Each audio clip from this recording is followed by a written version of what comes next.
Tapi ada malaikat yang tidak disebut nama-namanya. Di antaranya apa? Ada malaikat yang hadir di majelis-majelis taklim. Banyak malaikat yang ikut hadir, bahkan malaikat menggelarkan sayapnya. Orang yang hadir di majelis taklim sama saja ia duduk di atas sayap-sayap malaikat. Dan malaikat itu berdoa, ya Allah, ampuni dosa-dosa orang yang hadir di majelis taklim. Kabulkan segala hajat dan keinginannya. Itu doa malaikat. Ini hadis ini perlu disampaikan ke jamaah. Supaya apa? Jamaahnya banyak. Udah Ustadz, ya memang susah. Ya, memang susah hadir di majelis taklim itu. Gak gampang, cobaannya besar.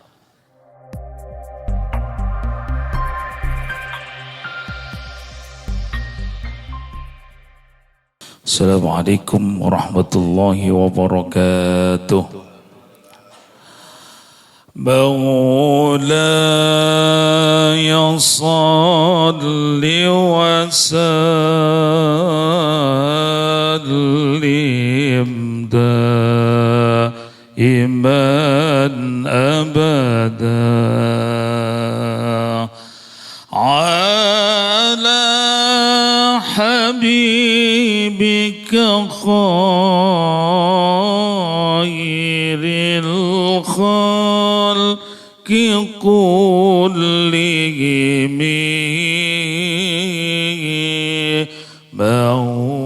مولاي صل وسلم دائما أبدا على حبيبك خير الخلق كلهم يا ربي بالمصطفى بلغ مقاصدنا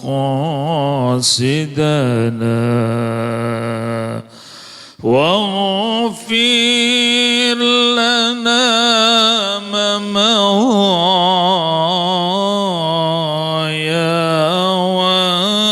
واسع الكرم مولا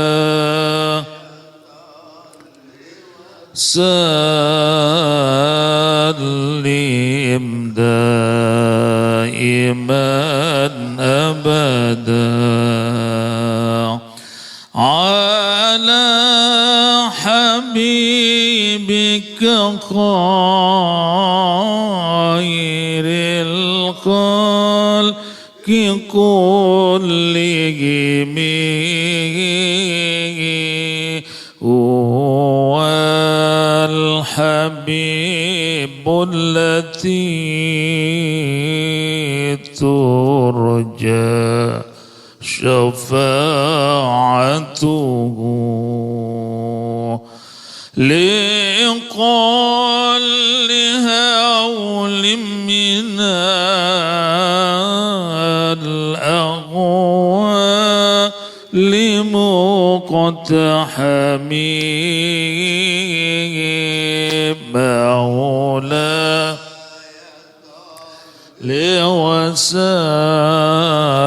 لوسلم دائما أبدا على حبيبك خير الخلق كلهم اللهم صل وسلم وبارك عليه. Alhamdulillah wassalatu wassalamu ala Rasulillah sayyidina wa habibina wa syafi'ina wa qurrati a'yunina wa maulana Muhammadin wa ala alihi wa sahbihi ومن تبعهم بإحسان إلى يوم الدين أما بعد. Yang kami hormati Ketua Masjid Baitur Rahman, Bapak Bakah, para pengurus lainnya, Bapak Haji Hasbullah dan lainnya, mohon maaf para pewakaf, tidak saya sebutkan satu persatu namun tidak mengurangi rasa hormat dan ta'zim saya. Bapak-bapak, ibu-ibu semua yang insyaallah dimuliakan oleh Allah Subhanahu wa taala. Bersyukur kita kehadirat Allah Subhanahu wa taala atas limpahan taufik, hidayah serta hidayahnya yang telah kita rasakan bersama. Sehingga alhamdulillah pada pagi hari ini yang indah, yang sejuk, kita masih diberi nikmat iman dan Islam, nikmat sehat wal afiat, nikmat panjang umur, sehingga kita bisa melaksanakan salah satu tugas kewajiban kita, yaitu salat subuh secara berjamaah. Yang kata Nabi, man shalla subha fi jama'atin faka'annama shalla al-laila kullahu. Siapa yang salat subuh secara berjamaah, pahalanya sama seperti salat sunnah semalaman. Mudah-mudahan seluruh rangkaian amal ibadah kita ini diterima oleh Allah Subhanahu wa taala. Amin ya rabbal alamin.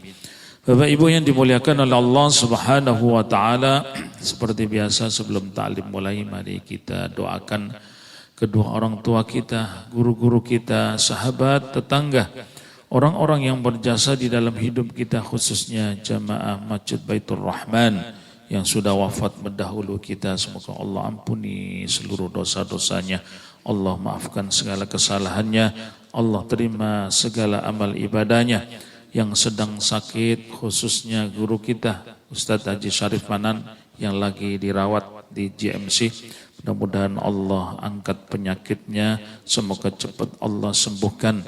Yang sedang ditimpa musibah, semoga Allah berikan kesabaran dan ketabahan. Yang sedang diberikan kesulitan, semoga Allah berikan jalan keluarnya.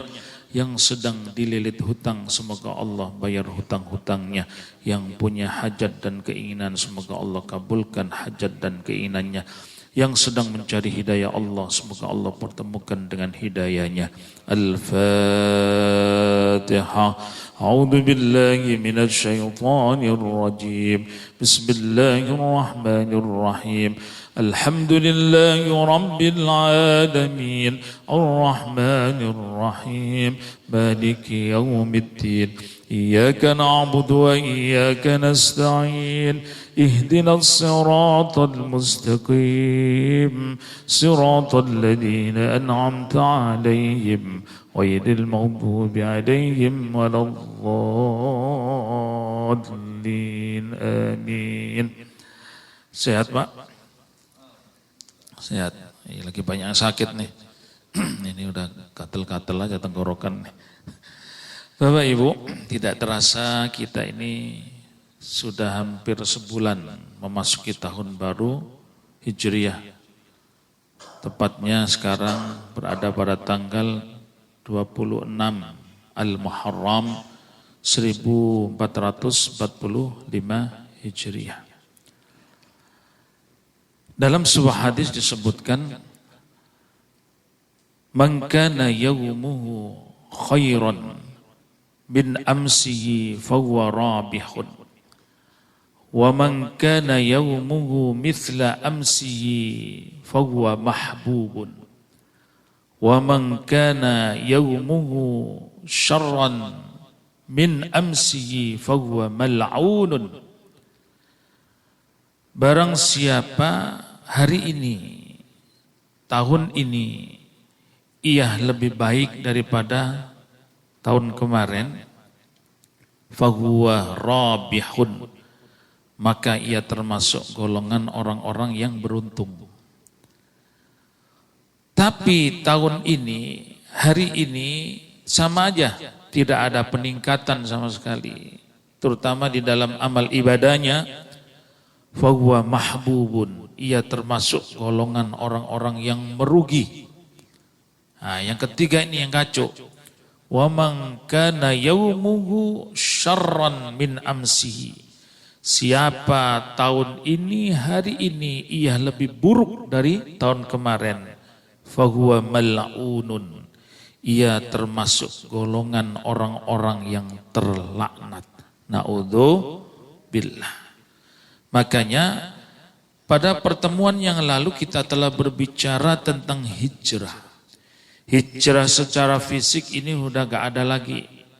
Tetapi hijrah di dalam kehidupan ini adalah unlimited, tidak ada batasnya.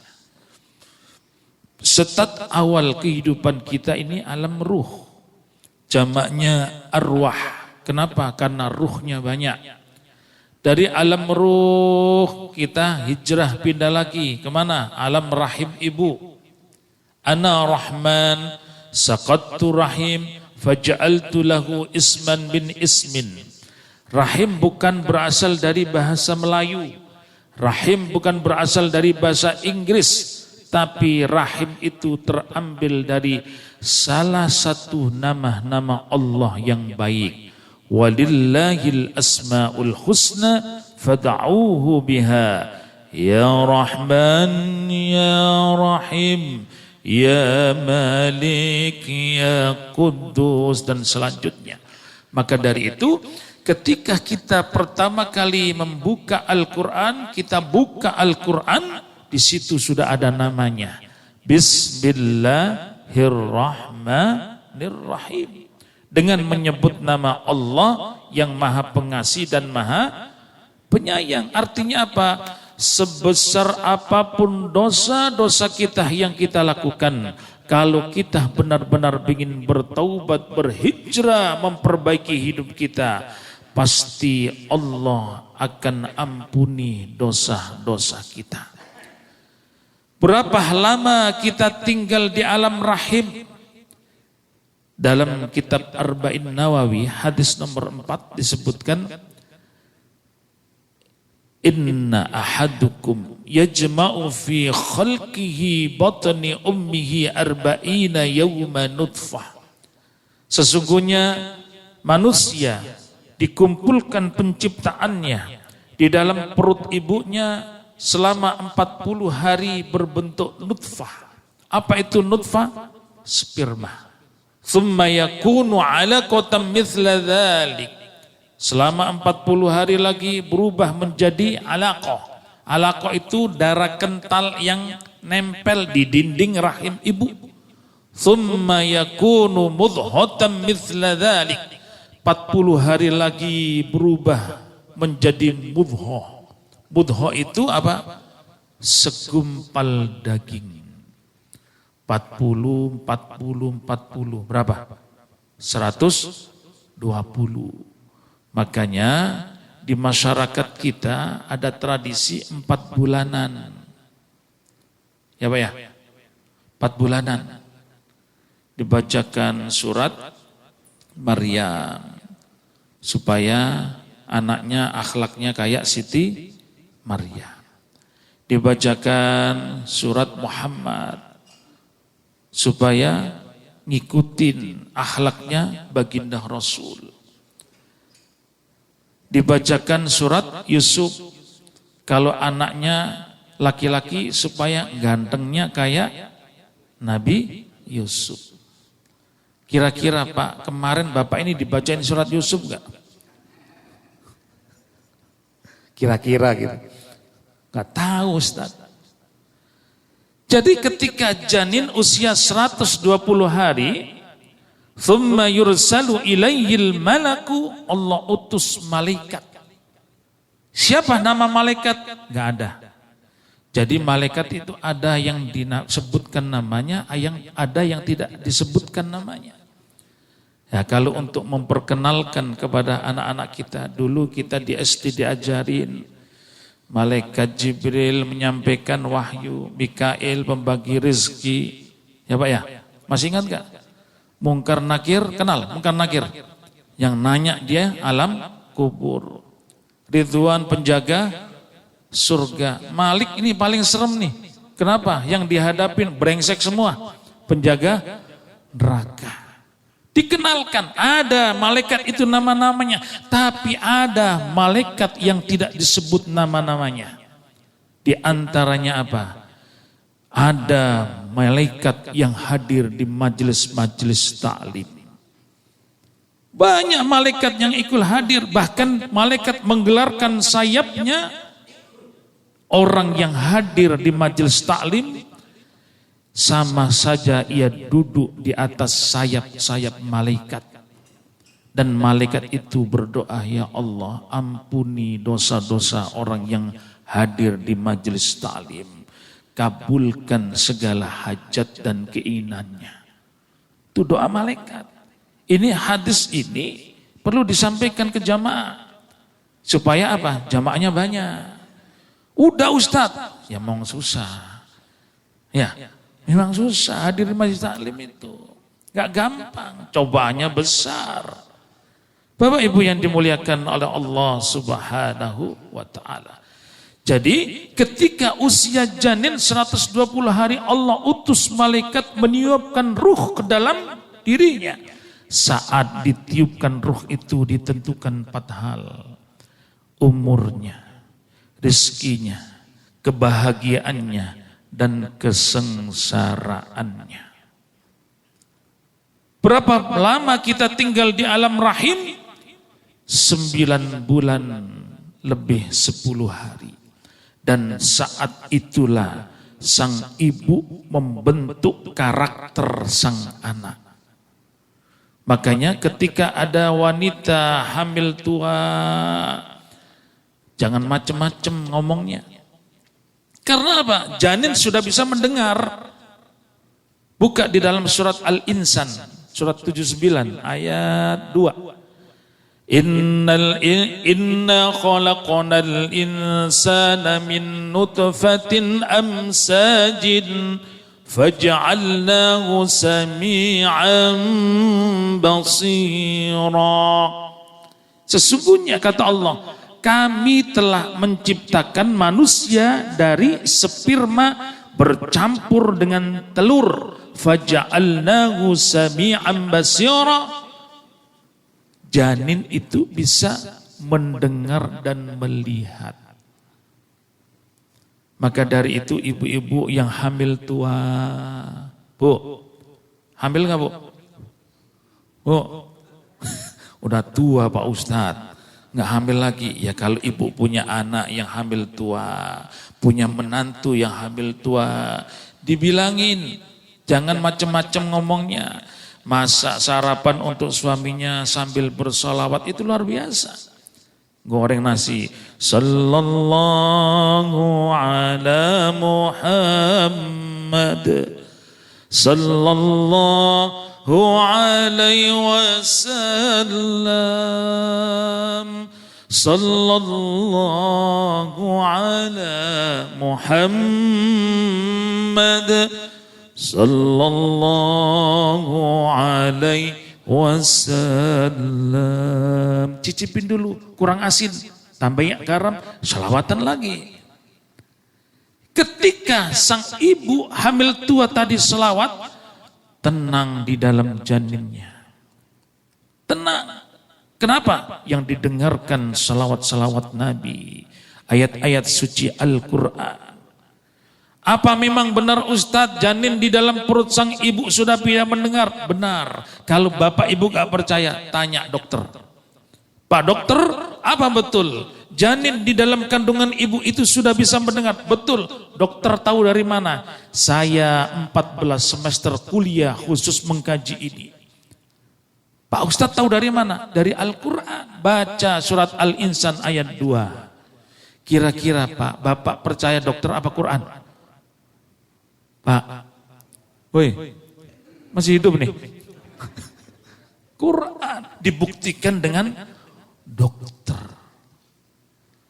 Berapa lama kita tinggal di alam rahim ibu? 9 bulan lebih 10 hari. Lewat dari itu, kata dokter, sesar. Betul Pak?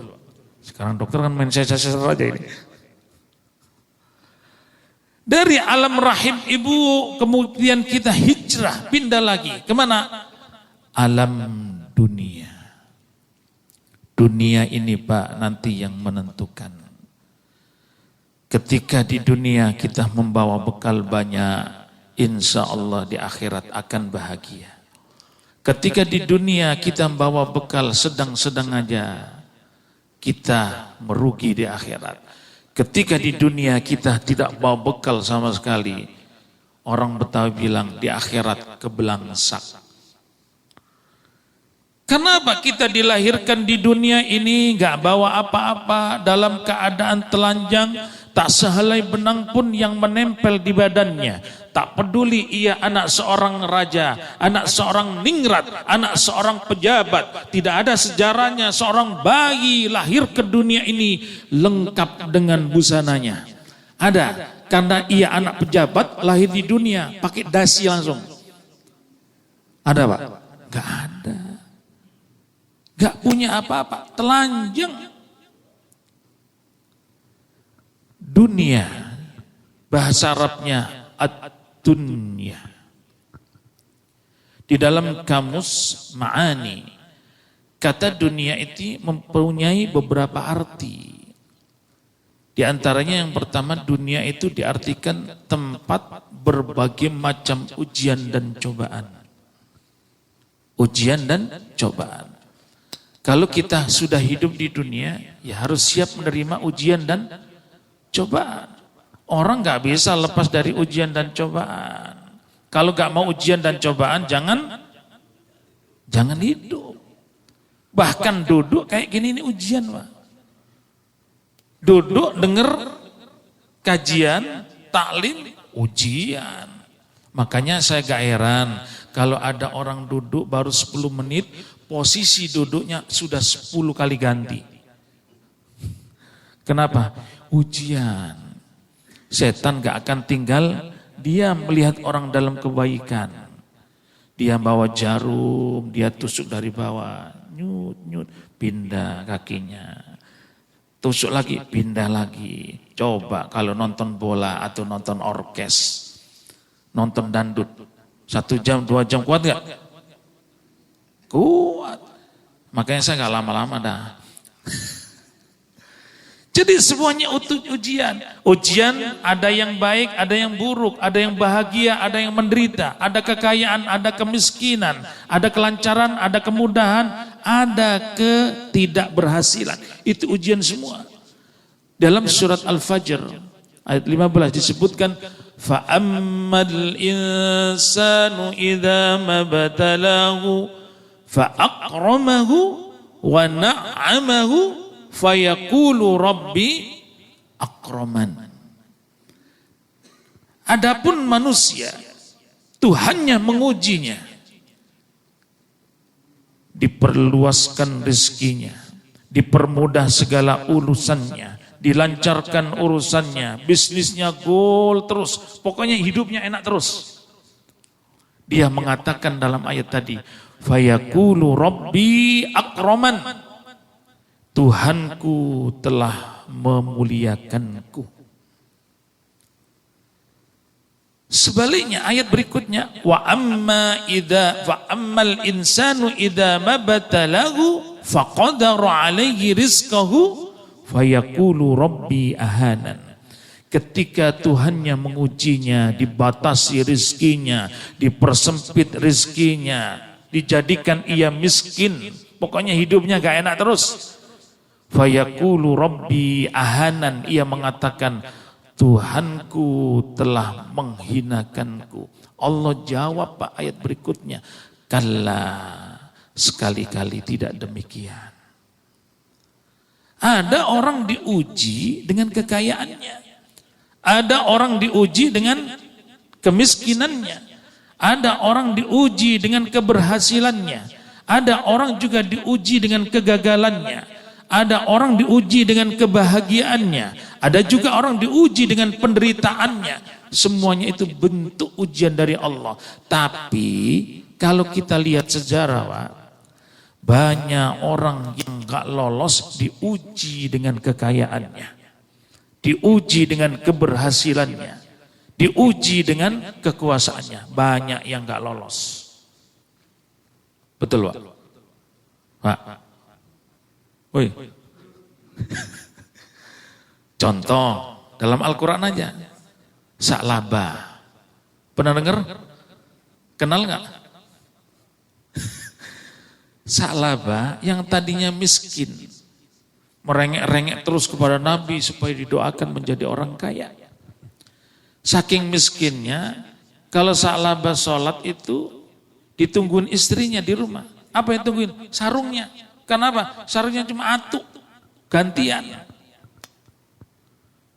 Dipikir-pikir jadi orang miskin. Susah juga ini sholatnya gak khusyuk-khusyuk. Sujud terbayang-bayang, rukuk, melayang kemana-mana. Akhirnya apa? Merengek-rengek kepada Nabi. Ya Rasul, doakan saya kaya ya Rasul. Kalau saya kaya beres dah. Beres bagaimana? Yatim piatu akan saya santuni. Fakir miskin akan saya perhatikan. Pembangunan masjid akan saya sumbang. Lanasaddaqanna wa lanakudanna minas salihin. Pokoknya saya akan bersedekah. Janji Sa'labah. Biasa omongan orang belum kaya. Kan gitu Pak ya. Kehidupan kan gitu. Omongan belum kaya enak. Bahasa kampanye. Tahu bahasa kampanye? Ini kan lagi musim kampanye nih terus-terusan nih. Namanya bahasa kampanye enak didengar. Ada orang kampanye enak, gak enak? Gak ada. Jangan milih saya dah. Saya gak bisa apa-apa. Gak ada gitu. Semuanya enak. Kalau saya terpilih di daerah ini akan saya bangun 7 jembatan. Jamaah bilang, Pak di sini gak ada sungainya. Saya bikinin sungainya sekalian. Namanya bahasa kampanye. Begitu juga salah Pak. Ketika didoakan Nabi kaya. Betul Pak. Diutus sahabat untuk meminta zakatnya diusir. Sekali diusir, kedua kali diusir, sampai 3 kali diusir. Apa kata Nabi? Cukup, jangan diminta lagi zakatnya Sa'labah. Dan ia dinas menjadi ahli neraka. Gara-gara apa gak lolos? Harta. Cerita Qarun. Qarun ini tadinya orangnya baik, akhlaknya santun, budi pekertinya luhur. Umat Nabi Musa. Ketika mempunyai harta banyak, Qarun jadi lupa diri. Jadi sombong, menghina ke sana kemari, melupakan nikmat-nikmat Allah. Singkat cerita, akhirnya Qarun, rumah, harta, Allah benamkan di dalam perut bumi ini. Dalam surat Al-Qasas disebutkan. Makanya disebut harta karun. Itu sejarahnya Pak. Ya, Bapak Ibu di Jadi Padang ini gali-gali ini. Nemu emas. Apa bilang? Harta karun. Padahal karun hidupnya di Mesir. Saking kayanya gelangnya gelinding ke Jadi Padang. Gara-gara apa? Harta. Gak lolos. Fir'aun. Gara-gara apa? Kekuasaannya. Fir'aun itu hebat. Kekuasaannya hebat. Dan yang hebat lagi apa? Gak pernah sakit. Fir'aun tuh gak pernah sakit. Makanya berbahagialah, berbanggalah ketika Allah memberikan kita sakit. Berarti kalau kita pernah sakit, saya bukan keturunan Fir'aun. Yang gak pernah sakit berarti keturunan Fir'aun. Begitu hebatnya, apa aja ada, gak pernah sakit. Memproklamirkan dirinya. Ana rabbukumul a'la. Saya adalah Tuhan kalian yang paling tinggi. Gara-gara apa gak lolos? Kekuasaannya. Bal'am. Gara-gara ilmunya. Bal'am ini ulama besar di Bani Israel. Semua konsultasi larinya ke Bal'am. Tapi ilmunya ia gunakan menipu rakyat. Allah binasakan, Allah ambil hikmahnya. Jadi Bapak Ibu, ujian itu bukan berbentuk kemiskinan aja. Kekayaan ujian. Ada orang yang diuji kekayaannya, kekuasaannya, hartanya. Tapi ingat, ada juga orang yang dimuliakan dengan kemiskinannya. Itulah dunia, tempat berbagai macam ujian dan cobaan. Dunia juga ada yang mengartikan tempat sebelum kematian. Hidup di dunia ini sebelum meninggal. Ada juga yang mengartikan kehidupan hari ini dunia. Makanya dunia dana yadunu, adana yudni, yang diartikan apa? Dekat.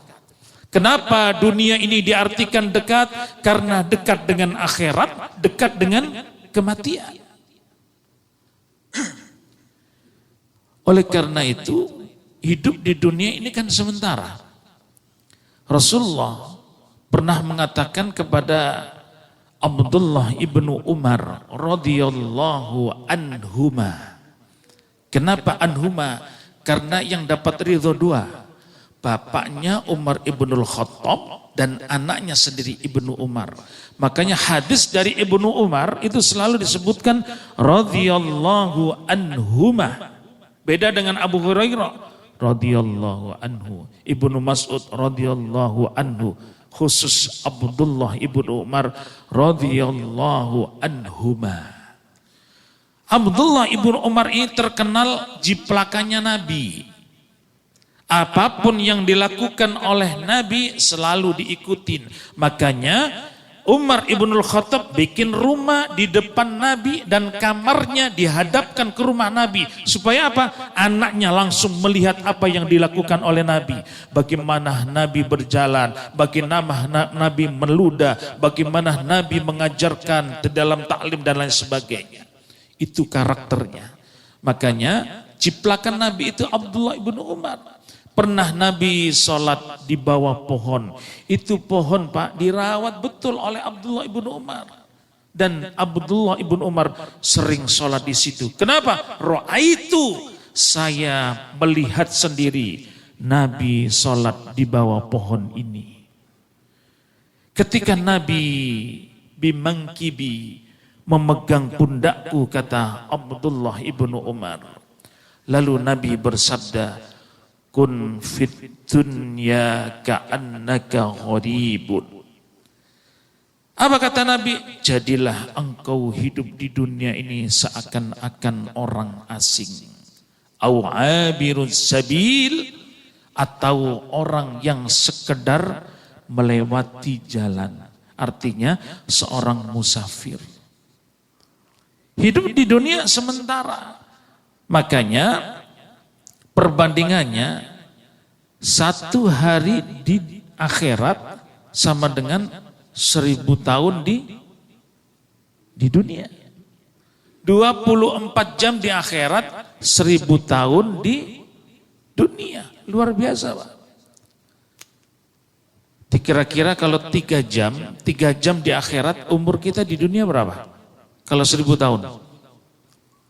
Sekitar 125 tahun, itu umur kita. Gak mungkin umur segitu Pak. Nah sekarang gini dah, kalau ngikutin Nabi umur kita patokannya berapa? 63, udah itu aja. 63, berarti yang dekat-dekat 63 siap-siap. Pak Ustadz saya udah 70, bonus. Umur 80, 90, 100, ini doanya makbul Pak. Makanya kalau ada orang tua yang sudah umurnya 80, 90 ke atas, banyak minta doa kepada beliau.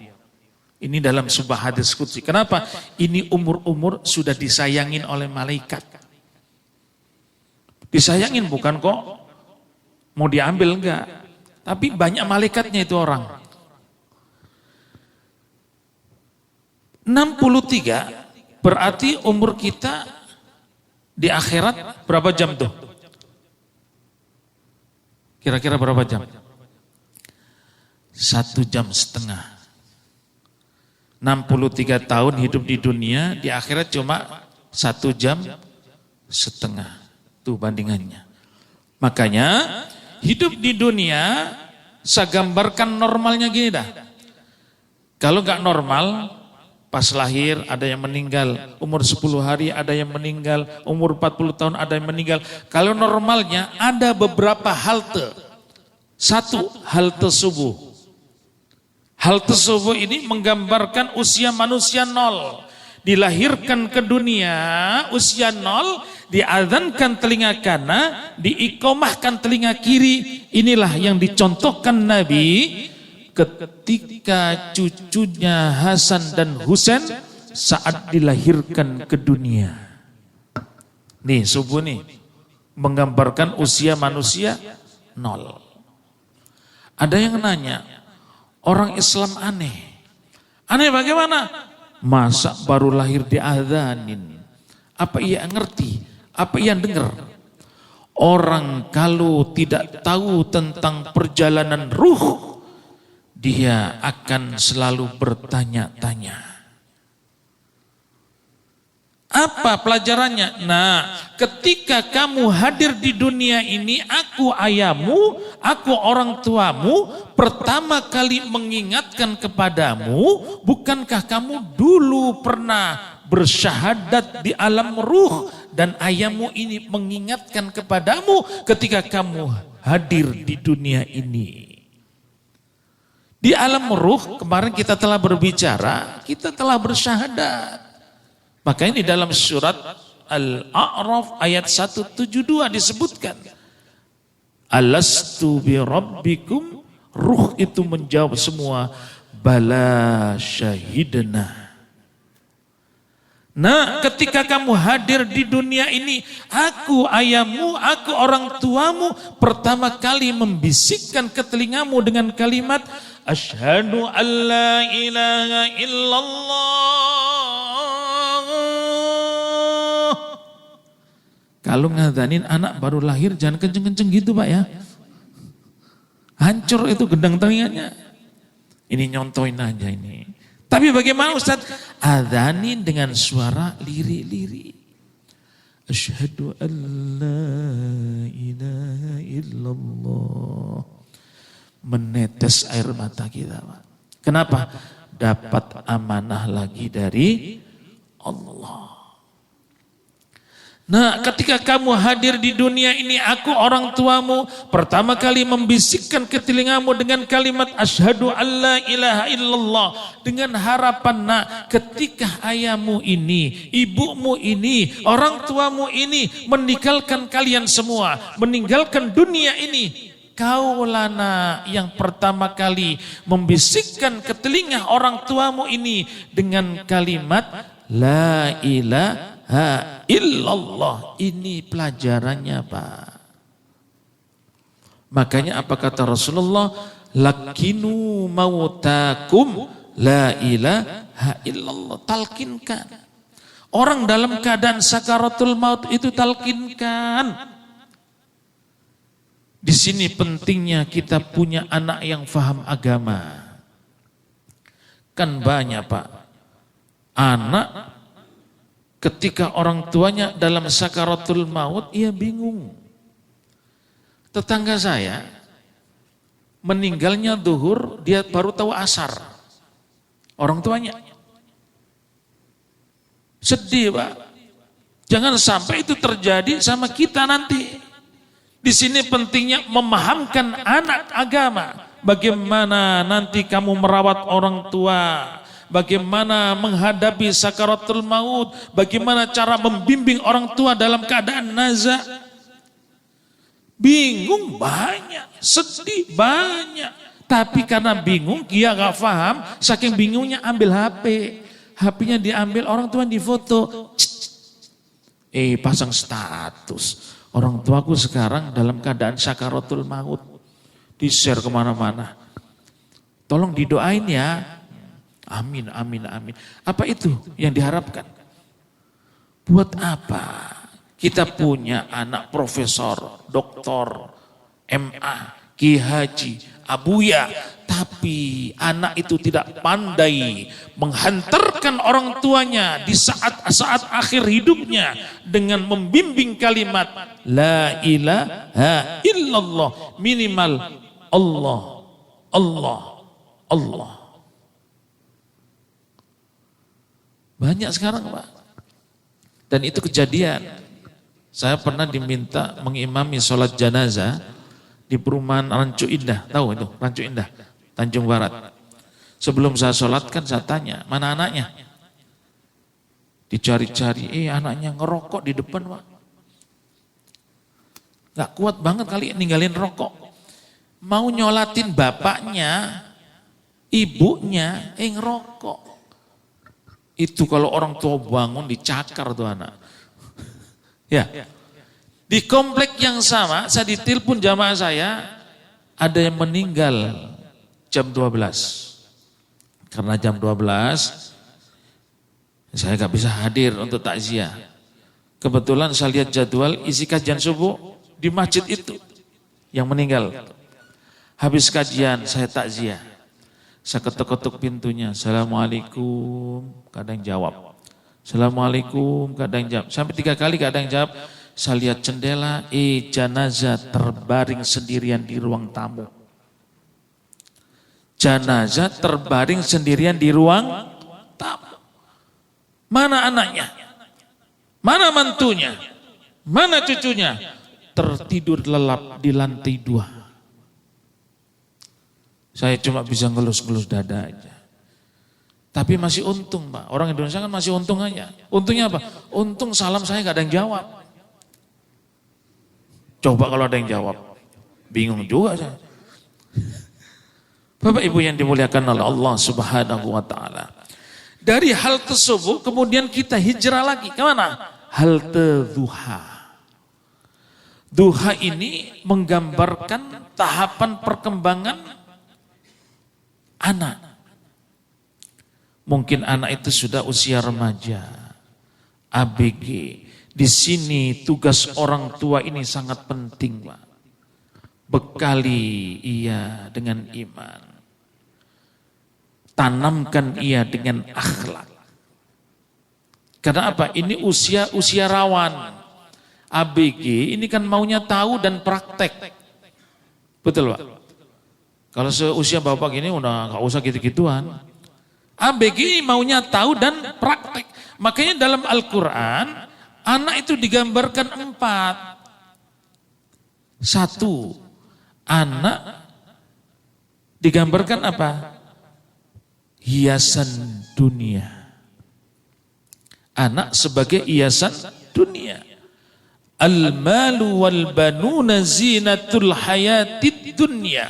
Harta benda dan anak adalah perhiasan dunia.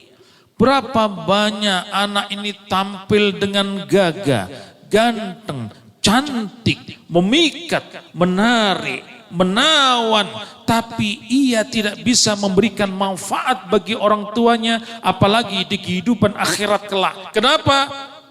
Hiasan dunia. 2, Al-Quran gambarkan anak itu bisa menjadi fitnah, ujian, cobaan. Sampai-sampai dalam Al-Quran itu ada 2 ayat sama terletak dalam surat yang berbeda. Yang pertama dalam surat Al-Anfal ayat 28, yang kedua dalam surat At-Taghabun ayat 15. Apa bunyinya? I'lamu annama amwalukum wa auladukum fitnah. Ketahuilah, sesungguhnya di antara hartamu, anak-anakmu ada yang bisa menjadi fitnah, ujian, cobaan.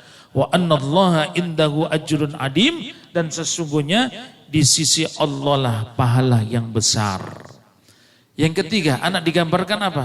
Menjadi musuh, Pak. Menjadi musuh. Ini digambarkan oleh Nabi Nuh. Dengan siapa? Putranya. Namanya Kan'an. Makanya ketika Allah perintahkan Nabi Nuh bikin perahu, lalu ditanya, Nuh sudah selesai perahunya? Sudah ya Rabb. Kalau udah, orang beriman suruh naik. Semua orang beriman naik, kecuali anaknya sendiri gak mau naik. Karena Nabi Nuh sayang, cinta sama anaknya, tetap dicari Pak. Namanya anak kita, darah daging kita. Dicari dalam kapal gak ketemu. Nabi Nuh ke atas kapal gak ketemu. Ketika Nabi Nuh noleh ke bawah, ia lihat anaknya lebih memilih berkumpul bersama dengan orang-orang kafir. Ini potret anak-anak kita sekarang. Potret anak-anak kita sekarang. Tenggelam anak-anak kita dimakan budaya dengan orang-orang kafir. Tenggelam anak-anak kita dimakan pergaulan dengan orang-orang kafir. Tenggelam anak-anak kita dimakan tradisi dengan orang-orang kafir. Karena Nabi Nuh sayang sama anaknya, cinta sama anaknya, dipanggil Pak, kan dari atas kapal. Ini yang diceritakan dalam surat Hud ayat 42. Karena di atas kapal Nabi Nuh berteriak, ya bunayyarkam ma'ana, wahai anakku Kan'an, naik kapal nak, naik kapal bersama dengan orang beriman. Apa jawab Kan'an? Ogah. Tahu ogah Pak? Jangan ogah, Allah mau menurunkan banjir bandang. Apa jawab Kan'an dalam ayat tadi? Sa'awi ila jabali ya'simuni minal ma'. Saya akan naik gunung yang bisa menyelamatkan saya dari banjir bandang. Gunung dihantam banjir, Kan'an pun tenggelam mati. Tuh. Bapak Ibu yang dimuliakan oleh Allah Subhanahu wa taala. Dan yang keempat digambarkan Al-Qur'an, anak itu menjadi qurrata a'yun. Penyejuk hati, penentram batin. Makanya doanya diajarkan dalam surat Al-Furqan ayat 74 kalau tidak salah. Rabbana hablana min azwajina wa dhurriyyatina qurrata a'yunin waj'alna lil muttaqina imama. Guru saya bilang, doa ini jangan kamu tinggalkan habis sholat 5 waktu. Selalu baca. Nah sekarang Bapak Ibu saya tanya, Al-Quran menggambarkan anak menjadi 4. Kira-kira Bapak Ibu pilih yang mana? 1, 2, 3, 4. Pilih yang mana? Pilih yang mana? Jangan diam aja. Pertama jadi apa? Hiasan dunia. Kedua dari fitnah. Ketiga jadi musuh. Keempat qurrata a'yun. Mau milih mana? Qurrata a'yun. Tapi gak gampang menjadikan anak ini menjadi qurrata a'yun. Maka dari itu Luqmanul Hakim di dalam surat Luqman. Nih Luqman surat 31. Hebat Luqman, bukan nabi, bukan rasul, namanya dicantumkan dalam surat Al-Qur'an. Ternyata ketika diteliti, Luqman ini ahli pendidikan. Ia memberikan siraman pendidikan kepada kita bagaimana cara mendidik anak. Bagaimana cara mendidik anak yang dilakukan Luqman? 1, ia didik anak itu dengan tauhid pertama kali. Wa il qala Luqmanu li banihi wa huwa ya'iduhu ya bunayya la tusyrik billah. Ketika Luqman berkata kepada anaknya, wahai anakku, kamu jangan musyrik kepada Allah. Inna syirka la dzulmun adzim. Sesungguhnya musyrik itu adalah dosa yang amat sangat besar. Jadi yang ia didik apa? Iman, Pak. Kalau iman dulu insya Allah aman. Karena apa? Iman ini pondasi. Setinggi apapun bangunan, pondasi kuat, insya Allah aman. Tapi kalau pondasi gak kuat, gak aman. Makanya Nabi berdakwah selama 13 tahun di Mekah, yang ditanamkan satu aja, gak kemana-mana, iman. Yang kedua, apa yang dilakukan Luqman dalam mendidik anak? Ia didik anak itu berakhlak. Akhlak ini luar biasa. Di zaman sekarang kita ini krisis, Pak. Anak-anak kita gak usah jauh-jauh dah. Sekarang anak kita kalau nyium tangan, dicium tangannya pakai hidungnya apa pakai jidatnya? Jidat. Hadisnya yang diajarkan dalam Bukhari itu hidung, nyium hidung. Sekarang apa? Ini dari mana ini ajarannya nih? Bid'ah ini hal gini. Lebih parah lagi kadang-kadang pipi, betul ya? Dan lebih parahnya lagi apa? Tangannya sendiri yang dicium. Pegang tangannya cium diri. Yang diajarkan Nabi, cium tangan guru, orang tua. Bahkan di pesantren itu, bukan ini aja apa yang dicium. Bolak-balik mencari keberkahan dari seorang kiai. Makanya krisis akhlak ini luar biasa. Luqman mengajarkan apa? Akhlak. Dari tauhid, akhlak. Dari akhlak habis itu apa? Diajarkan ibadah. 3 ini aja yang diajarkan Luqman. Bapak Ibu yang dimuliakan oleh Allah Subhanahu wa taala. Dari hal tadzuha kemudian apa? Hal tadzuhur. Udah ditegur nih. Dikit lagi ya. Zuhur. Zuhur ini menggambarkan usia manusia sudah separuh jalan. Mungkin studinya udah selesai, mungkin ia sudah bekerja, mungkin ia sudah berumah tangga, mungkin udah dikaruniai putra, separuh jalan. Ini normalnya kehidupan. Matahari terus berjalan, tibalah waktu asar. Apa ciri waktu asar, Pak? Uban sudah mulai bertabur. Mata sudah mulai kabur, fisik sudah mulai udzur, kulit sudah mulai kendur, sebentar lagi kita masuk ke liang. Nah loh, kalau saya perhatikan udah asar semua nih. Betul Pak? Iya, saya udah asar juga Pak. Baca kalau nggak pakai ini, A jadi B. Namanya udah asar. Matahari berjalan, tibalah waktu maghrib. Apa ciri-ciri waktu maghrib? Israel datang menjemput kita, badan kita terbujur kaku, selesailah sandiwara kehidupan dunia ini. Ditutup waktu Isya. Apa Isya penggambarannya? Kita dikafanin, dibungkus. Dibungkus mana nasi bungkus? Ya, dikafanin. Sekarang Bapak Ibu saya tanya, kain kafan ada sakunya enggak? Kalau ada sakunya enak. Sebelah sini yang punya duit 1 M. Sebelah kiri ada sakunya 1 M. Siapa tahu 2 M. Malaikat mungkar nakir lolos dari pertanyaan alam kubur. Enggak berfungsi. Tapi kalau duit itu disedekahkan, itu yang berfungsi.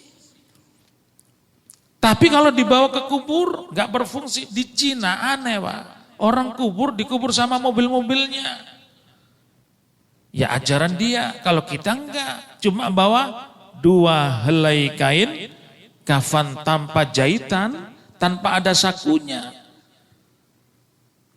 Bukan uang yang dibawa. Tapi kalau uang itu, harta itu kita gunakan di dunia sekarang, kita santuni anak yatim, kita sedekahkan, ia bangun masjid, itu yang berguna. Makanya seorang sufi bilang, kejar akhiratmu dengan dunia yang kamu miliki. Karena apa? Dunia kalau dibawa gak bisa. Tapi kalau kita kejar dunia akhirat itu dengan dunia, itu yang bisa kita bawa. Makanya kain kafan itu menggambarkan yang kita bawa ketika nanti bertemu dengan Allah. Bukan apa kekayaannya, tapi manfaat dari harta yang kita gunakan di dunia. Yaitu amal-amal kebaikan, amal-amal soleh. Apa kata Rasulullah? Yattabi'u mayyita thalatha. 3 perkara yang ikutin mayit. Apa 3 itu? Ahluhu, maluhu, wa amaluhu. Keluarganya, hartanya, dan amalnya. Fayarji'u ithnani wa yattabi'u wahidun. Yang 2 ninggalkan si mayit, yang 1 akan menemani si mayit. Apa 2 yang ninggalkan si mayit? Harta, keluarga. Pulang semua. Ketika kita diantarkan ke kuburan, mobil-mobil mewah, Hummer, Ferrari, Alphard, balik lagi. Betul Pak? Bahkan keranda mayat itu pun ikut balik. Ada orang dikubur sama keranda mayatnya? Enggak ada. Keranda mayat ini Pak, kendaraan yang paling serem. Kenapa? Siapa yang naik pasti mati. Betul. Pasti mati, semuanya balik. Tapi yang nanti akan menemani kita sampai bertemu ke pengadilan Allah, apa? Amal-amal soleh, amal-kemal kebaikan yang kita lakukan. Mudah-mudahan duduknya kita pada pagi hari ini dicatat oleh Allah sebagai amal-amal soleh, dan juga nanti ikut bertanggung jawab di pengadilan Allah Subhanahu wa taala. Cukup. Rabbana zalamna anfusana wa illam taghfir lana wa tarhamna lanakunanna minal khasirin. Allahumma zayyinna bi zinatil Qur'an وشرفنا بصرفة القرآن وأكرمنا بكرمة القرآن وأدخلنا الجنة مع القرآن. ربنا آتنا في الدنيا حسنة وفي الآخرة حسنة وقنا عذاب النار والحمد لله رب العالمين. سبحانك اللهم وبحمدك أشهد أن لا إله إلا أنت أستغفرك وأتوب إليك. والسلام عليكم ورحمة الله وبركاته.